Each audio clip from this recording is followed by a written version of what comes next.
O título dessa ministração é Uma Carta de Deus para você. Uma carta de Deus para você.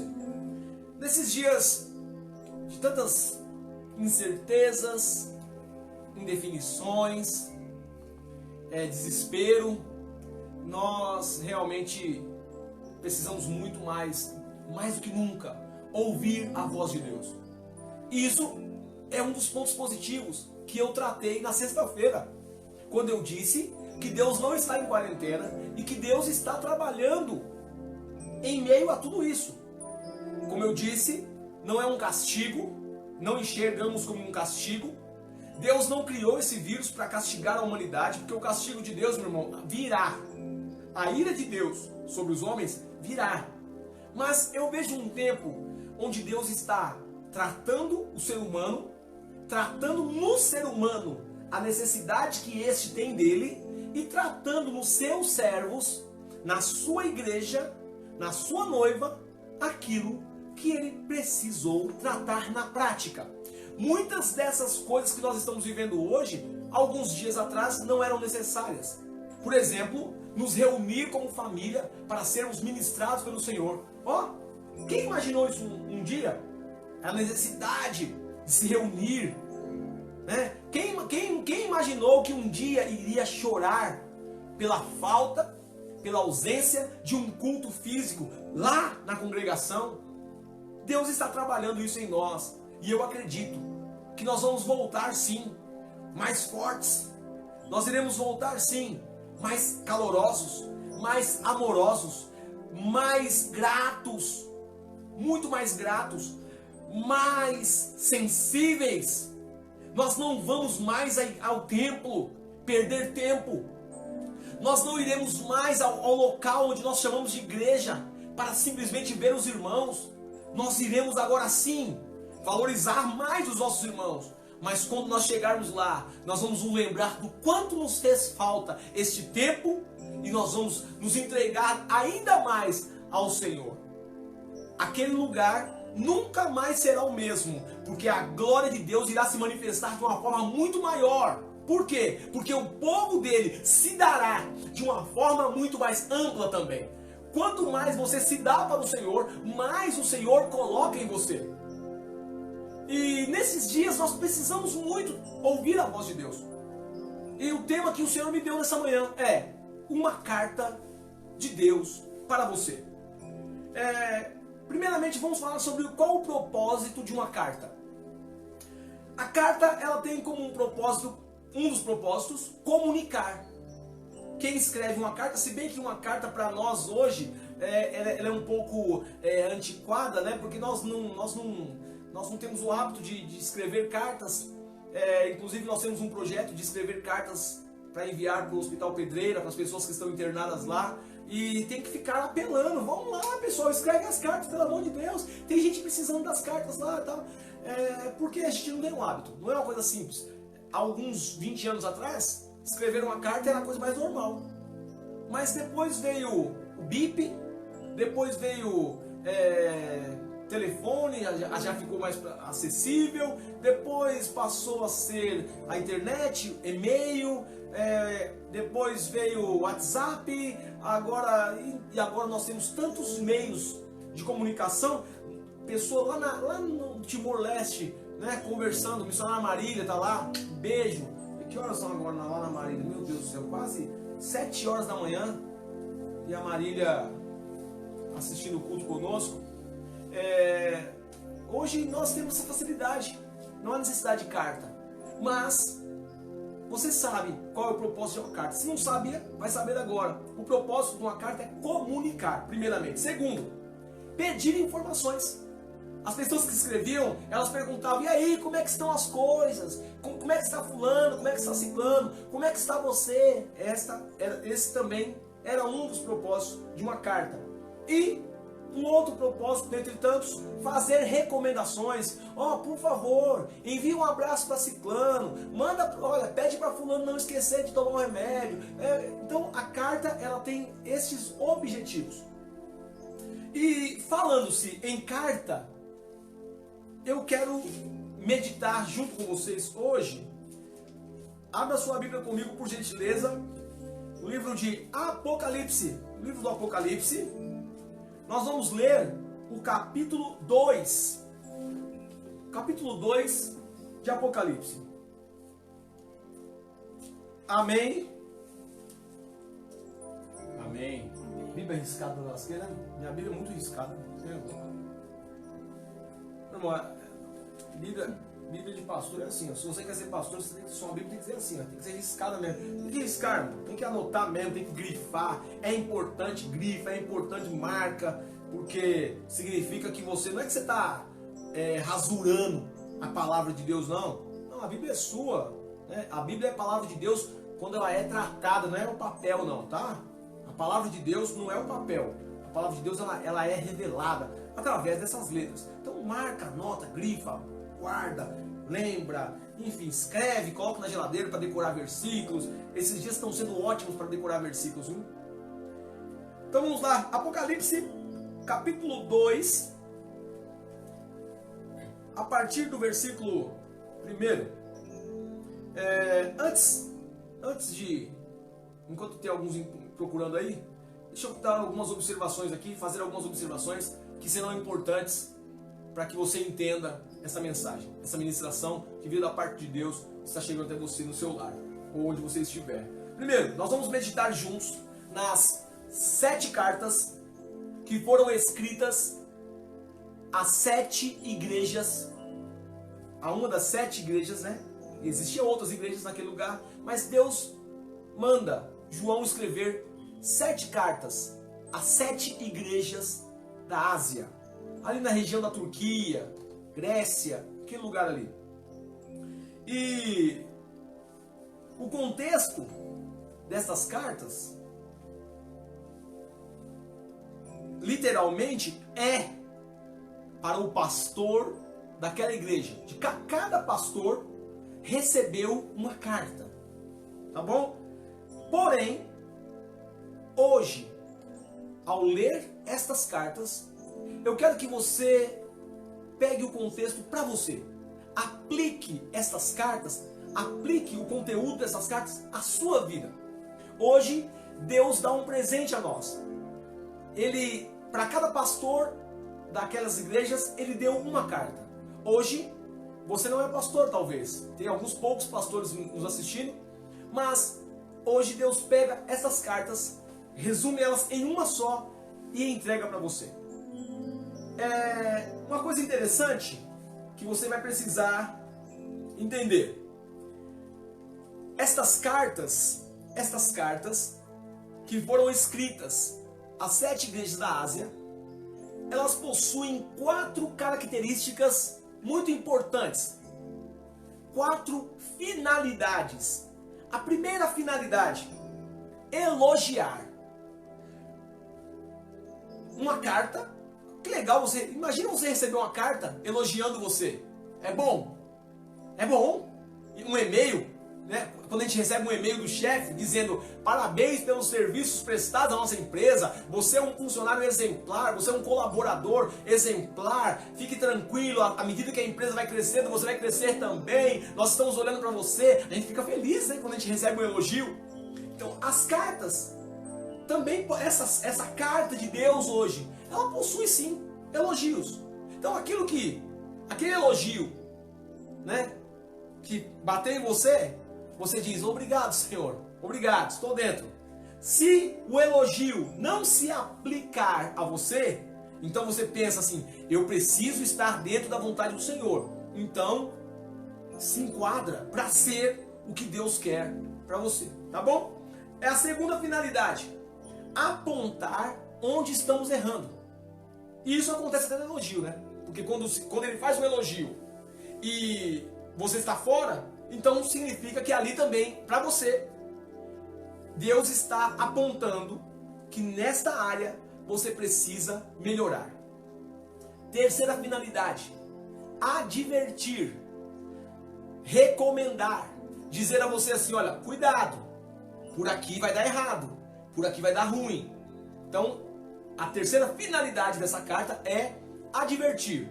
E Por último, a finalidade da carta é inspirar. Então nós vamos ver Deus nos inspirando. Pastor, eu vi que no primeiro culto você pregou dentro do contexto de Covid-19. No segundo culto online você pregou dentro do contexto Covid-19. No terceiro também, no quarto também. Esse é o quinto culto online. E vai pregar dentro do contexto? Sim. Por quê? Porque são dias. Na sexta-feira eu disse isso. Na sexta-feira eu disse que dentro daquilo que nós chamamos de igreja, existe um povo diferenciado. Este povo não se auto-intitula igreja. Este povo se auto-intitula noiva de Cristo. É muito diferente eu ser igreja. Nós sermos igreja é você fazer parte de uma congregação de pessoas que servem a Deus. Ser noiva de Cristo é um grupo de pessoas diferenciado. É um grupo de pessoas que mantém por perto o Espírito Santo.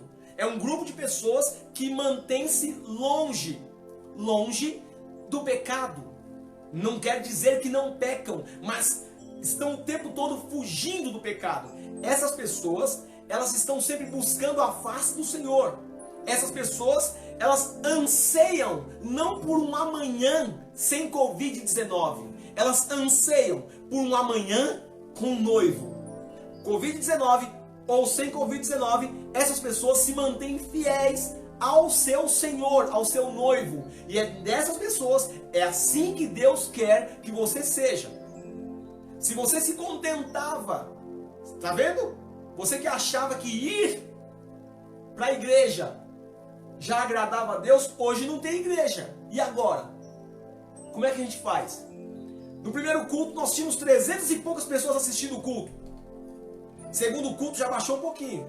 Terceiro culto o pessoal começou a perceber que o pastor não ia ficar entregando manto, entregando revelação, não ia entregar a chave da vitória, não ia ter vassoura ungida para você voar, sua bruxa. Não tem nada disso aí. Agora é palavra de Deus. Haverá fé na terra quando Jesus Cristo voltar? E Jesus Cristo, Ele quer que nós estejamos não como igreja simplesmente congregando, cantando. Não, Ele quer que você seja noiva de Cristo. Porque quem vai ouvir a trombeta tocar a qualquer momento não é a igreja, é a noiva de Cristo. Deixa eu fazer só um esclarecimento, né? Que algumas pessoas não entenderam o que eu disse da última vez que eu ministrei. Eu disse, quando você diz, eu sou igreja, está errado. O indivíduo não é igreja. Agora, quando você diz, nós somos igreja, aí está certo. Porque igreja é coletivo. Igreja não é indivíduo. Um indivíduo não é igreja. Mas quando ele se junta com mais um, onde estiver 2 ou 3 reunidos, ali estarei com eles. Aí é igreja. Tá bom? Só para ficar esclarecido aí. Valeu, Mateus. É nóis. Beijo, Rod. Tamo junto, sangue bom. Queridos, então, numa carta direcionada a várias pessoas, você vai dizer em alguns momentos, estou fazendo parte disso. Ok. Em outros momentos você vai ouvir eu lendo essa carta e você vai dizer, preciso corrigir isso. Tá bom? Agora, dadas as devidas introduções, vamos para a carta. Estas são as palavras daquele que tem as 7 estrelas em sua mão. Em sua mão direita. E anda entre os 7 candelabros de ouro. Olha o que ele diz. Agora vem um elogio. Conheço as suas obras, o seu trabalho árduo, a sua perseverança. Sei que você não pode tolerar homens maus, você não tolera homens maus, que pôs à prova os que dizem ser apóstolos, mas não são, e descobriu que eles eram impostores. Você já percebeu isso? Você tem perseverado e suportado o sofrimento por causa do meu nome, e não tem desfalecido. Ó, pegou isso aí? Você está dentro? Glória a Deus. Glórias a Deus. Ó, você trabalha arduamente para o Senhor, você tem perseverado, né? Você tem analisado o que é de Deus e o que não é. Você tem perseverado e suportado os sofrimentos por causa do nome de Jesus e não tem desfalecido. Glórias a Deus. Isso já te deixa feliz. Agora o versículo 4. Aí nós temos uma correção. Tenho, porém, contra você isto: você abandonou o seu primeiro amor. Lembre-se de onde caiu. Para alguém aqui está valendo esse versículo. No começo você estava animado. No começo você estava fritando, né? No gás. Orava, lia a Bíblia, jejuava, tudo que falava você fazia, tudo que você sentia, tudo que via de Deus, você pegava e arrebentava, e orando, e jejuando, consagrando. Hoje em dia, já tirou o time de campo. Eu ouvi de alguém, esses dias, que o número de procura nos sites pornográficos aumentou, como eu posso dizer, muito, de uma forma vertiginosa. Mais pessoas em casa, mente vazia, não têm ocupado suas mentes nas coisas de Deus. E já dizia um velho deitado, né? Mente vazia, oficina de Satanás. Então, vigia. Não abandone o seu primeiro amor. Retorne, porque Jesus quer que você seja noiva dele. A qualquer momento Jesus vai voltar. Quer saber? Nesse exato momento, Jesus está voltando para muitas pessoas, sabia? Agora, exatamente agora, muitas pessoas estão se encontrando com Cristo. Para onde elas irão? Para onde elas prepararam suas almas? Muitas pessoas estão morrendo. E isso também é Jesus voltar. Jesus voltou para essa pessoa. Você morreu, Jesus voltou para você. E quando ele voltar para nós, para mim e para você, como que ele vai encontrar-nos? Ele vai nos encontrar meditando na sua palavra? Ou ele vai nos encontrar na tela de um computador desagradando a ele? Ele vai nos encontrar orando, com a mente frutificando no Espírito, ou vai encontrar a nossa mente nas coisas do mundo? Como Jesus vai te encontrar quando ele voltar para você? Volte ao primeiro amor. E lembre-se de onde você caiu. Onde você caiu? Você lia a palavra e não lê mais? Você orava e agora não ora mais? Você ajudava as pessoas e agora não ajuda mais? Você enviava palavras de ânimo para os seus irmãos e hoje não envia mais? Hoje fica aí mimizento. Ninguém manda mensagem para mim. Ninguém fala comigo. Não me vai passar raiva. Você tem um Cristo. E isso também é um tratamento de Deus. Nós dependíamos muito de gente até uns dias atrás. Nós dependíamos da visita do pastor. Nós dependíamos de tudo. Nós dependíamos de gente passando a mão na nossa cabeça. Nós dependíamos de gente falando: ai, você tá bonito, você tá cheiroso. E agora não tem. Não tem quem? Não tem pessoas, mas tem o Espírito Santo aí, tem Jesus Cristo aí, Deus está no seu lar e tudo que você precisa está aí dentro da sua casa. Pessoas que, eu não tenho amigos. E essa pessoa que está do seu lado dentro da sua casa, não é seu amigo não? Então faça amizade com ela. Você vai perceber que ela é uma pessoa legal. Viu? Você que a sua esposa aí, tá aí, amor. A sua esposa tá aí, gatão. Essa é a sua melhor amiga. Sabia não? Comece a conversar com ela para você ver. Deixa ela falar primeiro. Seja cavalheiro. Mulher, fala menos também, caramba. Que merda, fala o dia inteiro. Deixa o cara falar também. Pra você se conhecer um pouquinho mais. Cuidado com as palavras para não ofender o próximo. Para ficar mais gostosinho o relacionamento. Você vai ver que essa mulher é maravilhosa. É uma amiga. Você que parou pela metade do caminho, volte ao primeiro amor. Essa é uma correção de Deus para a sua vida. Uma advertência agora. Arrependa-se e pratique as obras que você praticava no princípio. Se você não se arrepender, virei até você e tirarei o seu candelabro do lugar dele. Mas há uma coisa a seu favor. Você odeia as práticas dos nicolaítas, como eu também odeio. Quem eram os nicolaítas? Nicolaítas eram pessoas era um grupo de pessoas, uma seita, que lutavam para perverter o cristianismo, dizendo, não é bem assim. Nessa época, existia muita imoralidade sexual, né? Prostituição, havia templos a deuses, e nesses templos eram oferecidos corpos das pessoas, haviam prostitutas lá, né? Então a sensualidade exacerbada, que nós chamamos de lascívia, operava como nos dias de hoje, né? Eu acho que até menos do que nos dias de hoje, mas havia muita prática que desagradava a Deus. E os nicolaítas, eles diziam, não tem problema, não, que é isso, Deus não quer o seu corpo, Deus quer o seu coração. Eles diziam que o corpo não era o templo do Espírito Santo. Não, o corpo vai queimar. Não importa o que você faz com o corpo, importa o seu coração. Parece até algumas pessoas que eu conheço hoje. Se você pensa assim, nicolaíta. Mas Deus está dizendo aqui que Deus odeia os nicolaítas. Então vigia. Mas para esta carta, a igreja de Éfeso, ele está dizendo, vocês odeiam as práticas dos nicolaítas, e eu também odeio. Então nisso eu apoio vocês, nisso eu elogio vocês. E aí, finalizando, ele vem com uma característica de inspirar e incentivar, dizendo, aquele que tem ouvidos, ouça o que o Espírito diz às igrejas. Ao vencedor, ao que luta, e alcança a vitória. A vitória não é para quem ora. A vitória não é para quem lê a Bíblia. A vitória é para quem luta.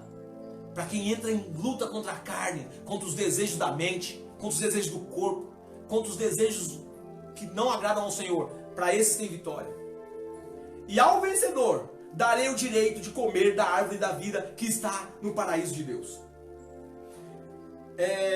Carta à igreja de Esmirna, também para todos nós essa tarde. Estas são as palavras daquele que é o primeiro e o último, que morreu e tornou a viver. Conheço suas aflições e a sua pobreza, mas você é rico. Conheço, você pensa que é pobre, mas você é rico. Por quê? Porque você tem o todo. Tem muitas pessoas nessa terra buscando tudo, mas se você tem Deus, você não tem tudo, mas você tem o todo. E o todo, quer saber? O todo é dono de tudo. Que bênção. Dá para dar um glória a Deus aí, terra? Labácia. Conheço a blasfêmia dos que dizem judeus, mas não são, sendo antes sinagoga de Satanás. Cuidado aí para você não ser religioso demais, hein, bicho? Tá lá de judeu aí. Não tenha medo do que está prestes a sofrer. Uma advertência agora. O diabo lançará alguns de vocês na prisão para prová-los, e vocês sofrerão perseguição durante 10 dias. Para a igreja de Esmirna, era 10 dias.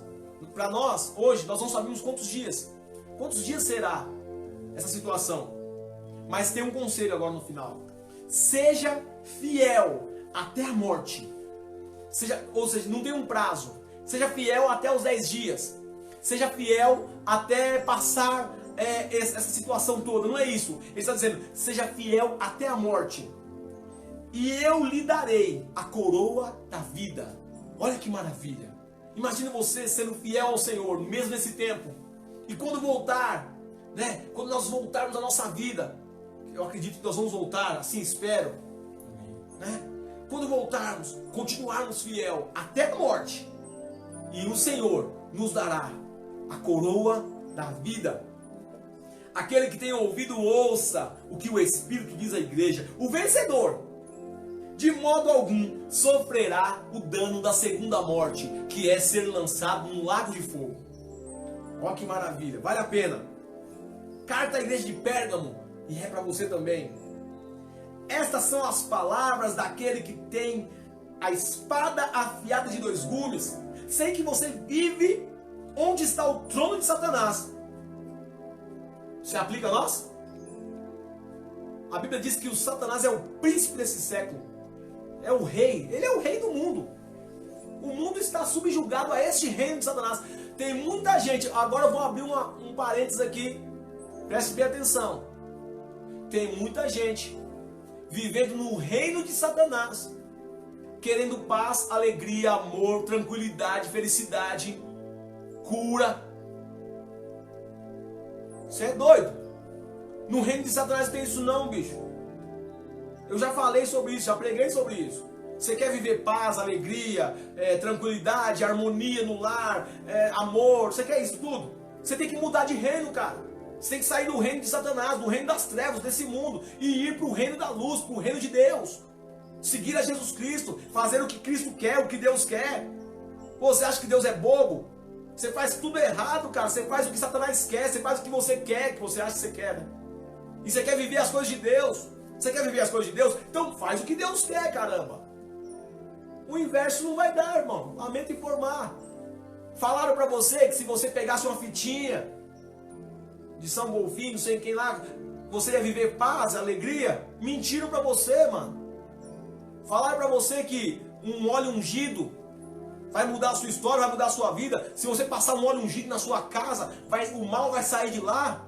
Falaram isso pra você? Mentiram pra você, cara. Enrolaram você. Enrolaram porque você não lê a Bíblia. Se você lesse a Bíblia, você não ia ser enrolado. Você não ia ser enganado. Disseram pra você que um óleo ungido ia curar, ia mudar toda a sua vida. O que muda a sua vida não é um óleo ungido do pastor, não é uma oração, não é a visita de um sacerdote do lar na sua casa. O que muda a sua vida é a sua mudança de postura. É você sair do reino das trevas e entrar para o reino de Deus e dizer: Deus, eis-me aqui, diga-me o que fazer e eu farei. Aí você vai ter uma mudança de vida. E não é o óleo ungido. Não precisa de óleo ungido, não precisa de nada disso aí. Deus pessoalmente estará na sua casa, na sua vida, no seu trabalho, onde você estiver. Sacou, irmão? Eu peço perdão se alguém te enrolou. Se algum companheiro meu, pastor, te enrolou. Peço perdão. Mas a Bíblia diz que não é óleo ungido, não. É mudança, é conversão. Viu? Se o meu povo, que se chama pelo meu nome, se humilhar e orar e se arrepender dos seus maus caminhos e buscar a minha face. Ó, não tem nada de óleo ungido até aqui. Isso, segundo as Crônicas 7. Primeiras Crônicas 7, né, 14. Olha lá. Então, eu virei, ouvirei dos céus, ouvirei vocês, perdoarei os seus pecados e sararei a vossa terra. Vai ter bênção para você. Mas tem que estar em Deus. Sei onde você vive, versículo 13. Sei onde você vive, onde está o trono de Satanás. Contudo, você permanece fiel ao meu nome. Não renunciou à sua fé em mim. Nem mesmo quando Antipas, minha fiel testemunha, foi morto nessa cidade onde Satanás habita. Você continuou firme. Em momentos de perseguição, você tem continuado firme. Você está assistindo hoje aqui com o coração voltado para o Senhor. Glórias a Deus pela sua vida. Agora, no entanto, versículo 14. Tenho contra você algumas coisas. Por que Deus tem contra você algumas coisas? Porque Ele quer que você seja melhor. Porque Deus não quer que você se contente em se chamar igreja. Deus quer que você seja a noiva de Jesus Cristo, que vai morar no céu. Eu sinto que Jesus está mais perto do que nunca. Eu não posso dizer aqui o que está no meu coração. Não é o momento ainda. Mas o que Deus tem falado muito forte ao meu coração é que a qualquer momento desse, Deus está preparando o seu povo. Deus está purificando o seu povo. Deus está separando o seu povo. Deus está tirando do meio da igreja a sua noiva. E Ele vai relevar essa noiva para o céu a qualquer momento. A qualquer momento desse, a qualquer momento desse, a trombeta pode tocar. E só aqueles que estiverem no Espírito, só aqueles que estiverem dentro da vontade do Senhor, só aqueles que forem noiva do Cordeiro, vão ouvir a trombeta tocar e vão morar no céu. Aleluia! Oh, glória! Eu tenho algumas coisas contra vocês. Você tem aí pessoas que se apegam aos ensinos de Balaão. O que Balaão fez? Ele vai explicar agora. Ensinou Balaque a armar ciladas contra os israelitas, induzindo-os a comer alimento sacrificado a ídolos, praticar imoralidade sexual. De igual modo, você também tem os que se apegam aos ensinos dos nicolaítas. Já falei. Portanto, arrependa-se, senão, ó, advertência, senão virei em breve até você e lutarei com espadas, lutarei contra eles com a espada da minha boca. Cuidado. Muda de prática. Para de falar, Deus quer o coração, Deus não está ligando para o meu corpo. Deus liga sim, é o tempo do Espírito Santo. Cuida do teu corpo. Cuide para não pecar contra o teu corpo. Fuge de tudo aquilo que desagrada ao Espírito Santo. Quando o Espírito Santo falar para você, isso aí não vai. Quando o Espírito Santo falar, não fala. Seja obediente a Deus e viva tudo que Deus tem para você. Aí vem o final da carta. Aquele que tem ouvidos, ouça o que o Espírito diz às igrejas. Ao vencedor darei do maná escondido. Também lhe darei uma pedra branca com um novo nome nela escrito, conhecido apenas por aquele que recebe. Vale a pena vencer. Versículo 18 do capítulo 2 de Apocalipse. Essas são as palavras do Filho de Deus. Qual é o nome dele? Jesus Cristo. Estas são as palavras do Filho de Deus, cujos olhos são como chama de fogo e os pés como bronze reluzente. Conheço as suas obras, o seu amor, a sua fé, o seu serviço, a sua perseverança. Eu conheço sua fé, seu amor, seu serviço. Você que é um voluntário, né? Na Lírio dos Vales. Conheço a sua perseverança. E sei que você está fazendo muito mais agora do que no princípio. Glórias a Deus. No entanto, contra você tenho isto. Você tolera Jezabel, aquela mulher que se diz profetiza, e com seus ensinos ela induz os meus servos à imoralidade sexual e a comerem alimentos sacrificados aos ídolos. Dê-lhe tempo para que se arrependa. Aqui, eu quero que você pegue isso no seu espírito. Depois você lê esse texto com mais calma.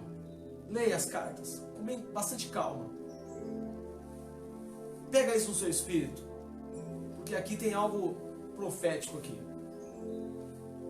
Vamos comparar Jezabel. Vamos dizer hoje, a Bíblia ela cita em alguns momentos Babilônia, né? Dizendo, cuidado com a Babilônia, sai da Babilônia, povo meu. Babilônia, Deus está fazendo uma representação do mundo. Sai do mundo, sai daquilo que Satanás está governando. Saia das vontades de Satanás. Quando ele usa o termo aqui Jezabel, ele está colocando no mesmo sentido. Olha só que coisa interessante. Olha só que coisa interessante. Vamos trocar a palavra Jezabel por mundo. No entanto, tenho contra você isto: você tolera o mundo. E aí ele vai fazer um paralelo. Aquela mulher que se diz profetiza, com seus ensinos, induz os meus servos à imoralidade sexual, a comerem alimentos sacrificados aos ídolos. Qual que é o alimento do crente? É a palavra de Deus. Fica no BBB, meu filho. Fica lá, futucando lá a casa dos outros, olhando para ver se tem alguma coisa para prestar para você lá. Fica lá, alimento que não vem de Deus. Fica perdendo tempo com esse negócio aí, você vai ver o que vai dar. Aqui, ó. Engraçado, né, que alguns dias atrás falava assim: na minha casa quem manda sou eu. O pastor manda na igreja. Na minha casa não. Olha eu dentro da sua casa falando para você a palavra do Senhor.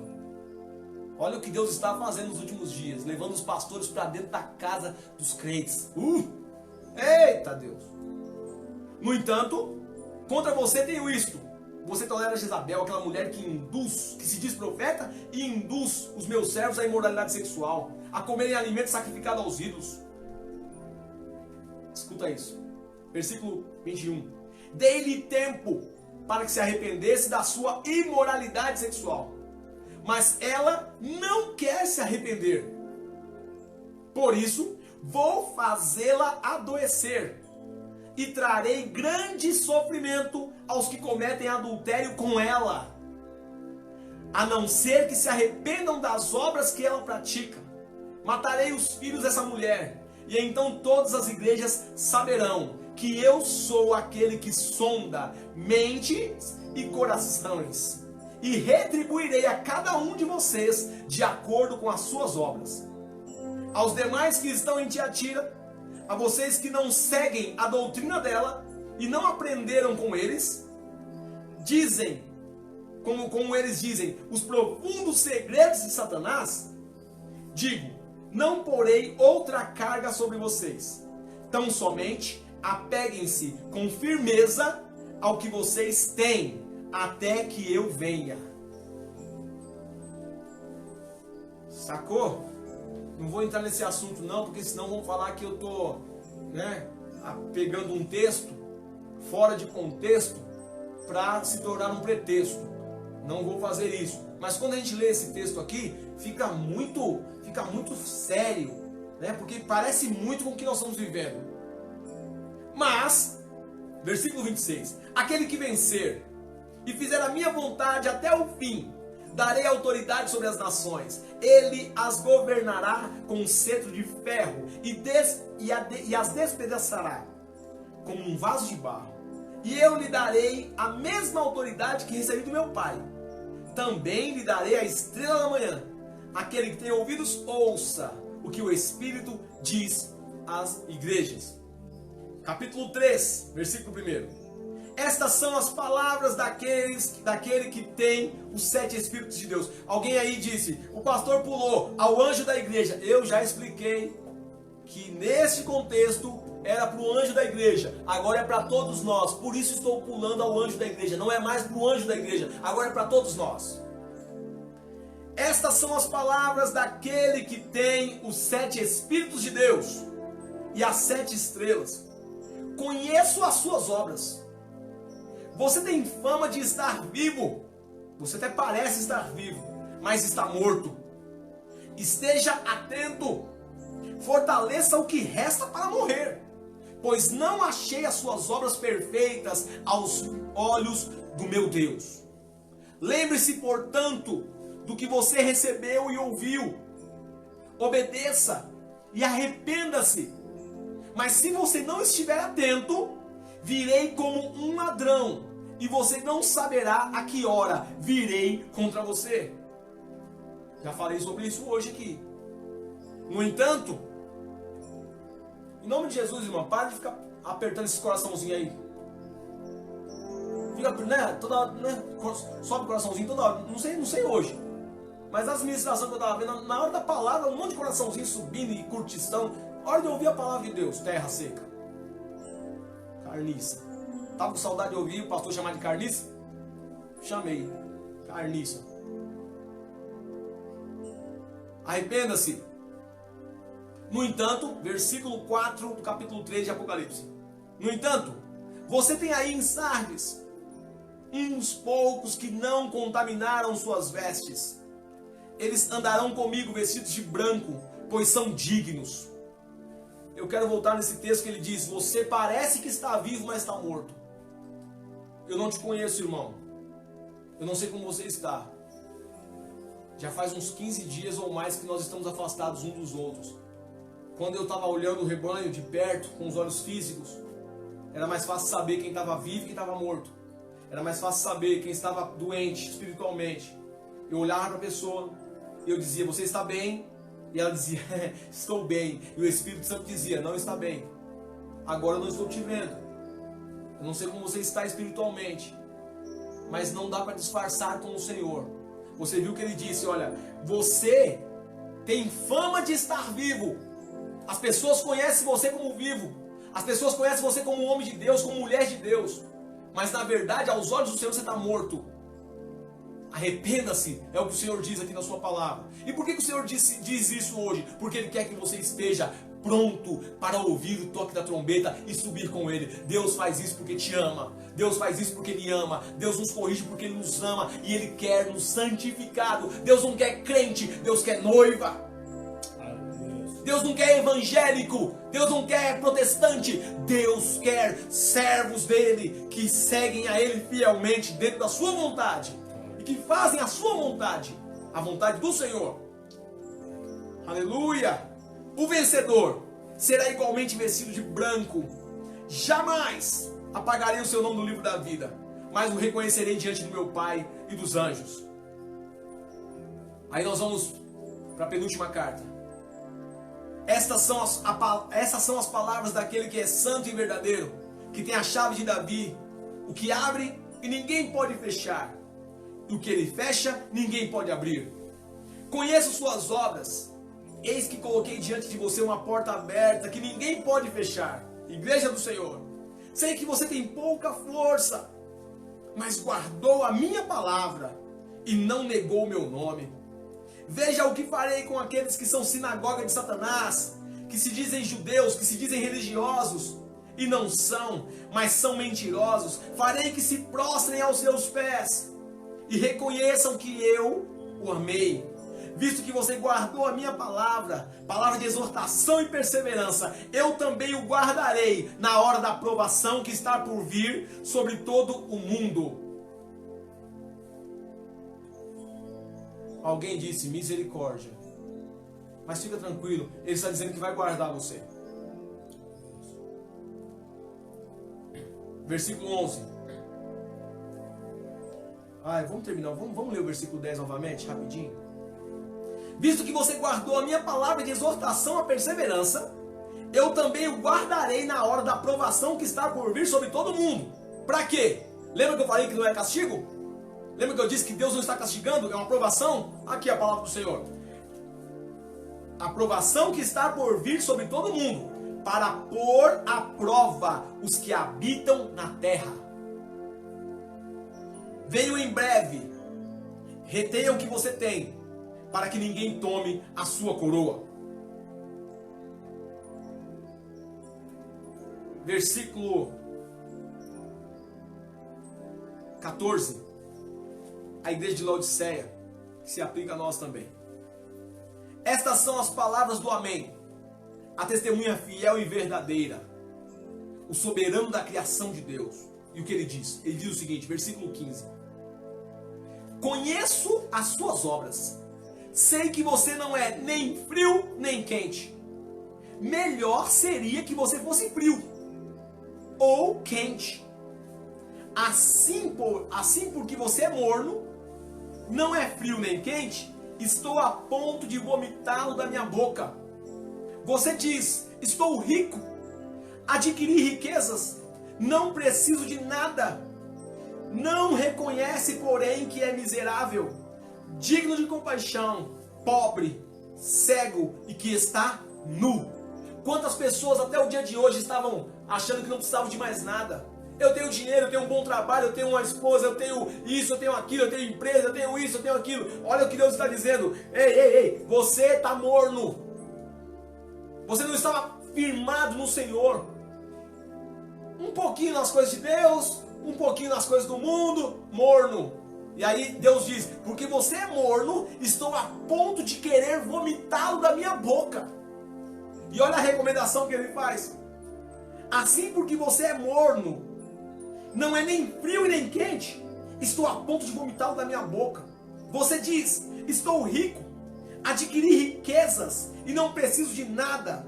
Não reconhece, porém, que é miserável, digno de compaixão, pobre, cego e que está nu. Uma advertência. Dou-lhe este conselho. Olha, Deus falando nessa tarde conosco. Dou-lhe este conselho.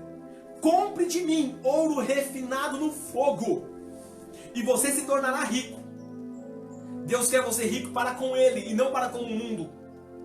Compre roupas brancas e vista-se para cobrir a sua vergonhosa nudez.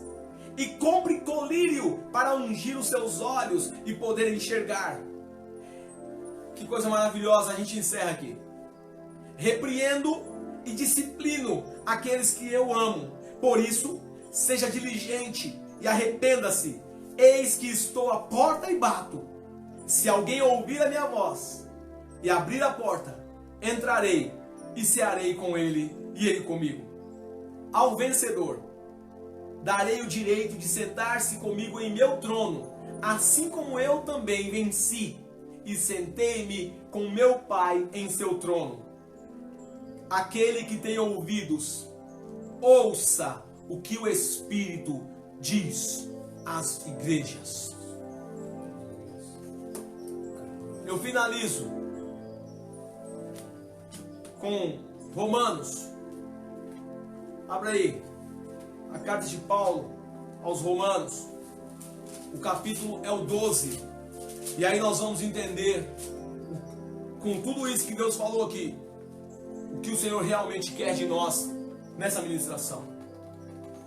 Aqui eu concluo a ministração. Romanos capítulo 12, versículo 1.